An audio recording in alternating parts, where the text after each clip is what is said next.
aujourd'hui, donc on est un peu à la on célèbre, c'est un peu la commémoration des 50 ans du manifeste de la place de Jemaa el-Fna, et on va dire aussi des 40 ans d'une polémique qui a opposé des artistes marocains avec des critiques d'art et des gens qui faisaient aussi une promotion d'un événement au Club Med. Donc on est dans un lieu emblématique parce qu'on se rend compte qu'ici à Marrakech, souvent les tensions entre création contemporaine et Orient rêvé, fantasme sur l'Orient se sont affrontés. Donc on est dans un lieu emblématique où on réaffirme chaque fois que nous sommes une société intelligente, nous sommes une société créatrice, qui a vraiment une vraie force de génie créatif, et en même temps nous sommes dans la globalisation.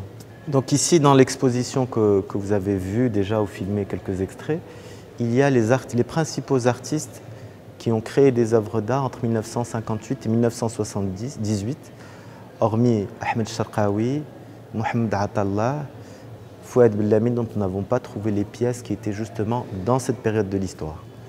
Donc cette expo propose les différentes lectures de ce qu'on appellera la peinture abstraite et graphique marocaine des années 60 et années 70.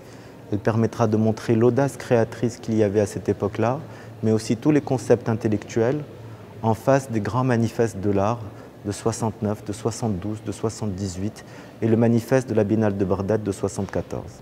Donc en une décennie, la scène marocaine a vraiment produit des idées intellectuelles très fortes qui sont aujourd'hui en cours d'étude, que ce soit au Metropolitan Museum à New York, que ce soit dans les musées du Moyen-Orient, que ce soit aussi en Afrique où le débat sur la désoccidentalisation est aujourd'hui très fort.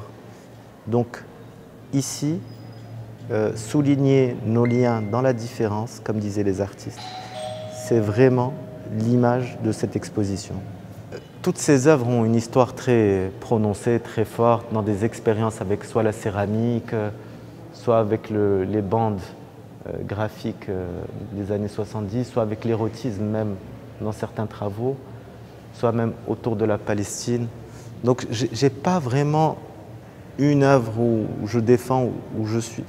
J'aime l'harmonie que toutes ces œuvres côte à côte transmettent. Il y a une œuvre qui nous est prêtée par un collectionneur privé qui est emblématique, et je ne sais comment on a pu la voir aujourd'hui.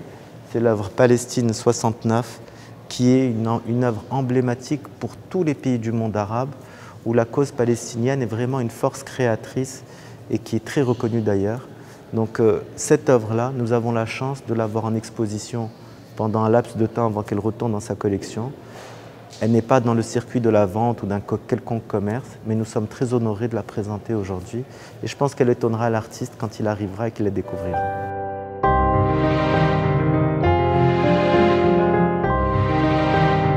C'est une retrouvaille avec le temps.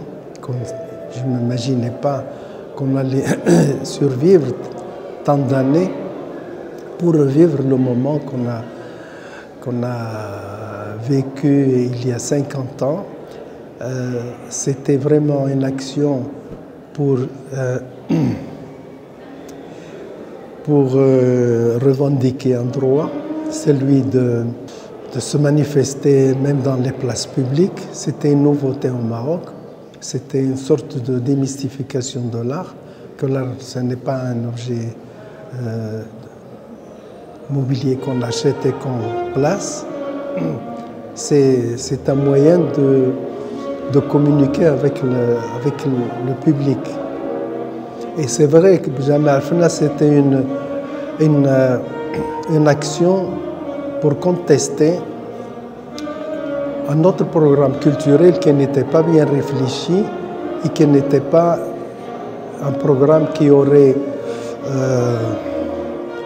poussé les artistes à regarder plus loin, à s'intéresser aussi de la culture en général, parce que peindre c'est un acte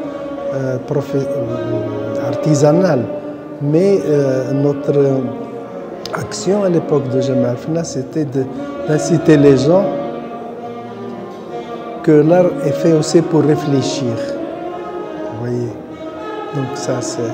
Puis refaire cette opération 50 ans après, c'est très beau et ça surprend et ça fait penser que le temps, on ne peut jamais dominer le temps.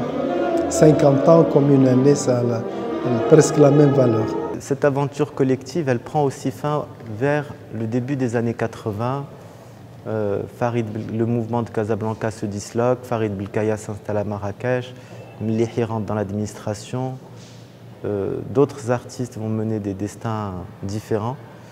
Bon, mais cette génération, elle a transmis quelque chose qui ne peut pas s'éteindre, qui ne peut pas s'oublier et dont on est tous les témoins encore aujourd'hui. Donc, on a encore besoin de mobilisation aujourd'hui parce que l'artiste, dans sa forme sociale au Maroc, joue un rôle très important pour transmettre, pour montrer la voie ou le chemin. Donc aujourd'hui, ce que nous espérons, c'est que les pouvoirs publics, les autorités culturelles, créent des nouveaux canaux de discussion avec les artistes et qu'on ne soit pas juste dans une forme de gouvernance verticale où des décideurs ont une vision qui s'applique sans qu'il y ait vraiment une discussion autour de l'art marocain. Donc on a besoin de reparler ensemble, on le souhaite. C'est la volonté de Sa Majesté de promouvoir l'art et la culture au Maroc. Et j'espère que les décideurs qui y travaillent entendent aussi ce message, qui est une main tendue pour améliorer la situation.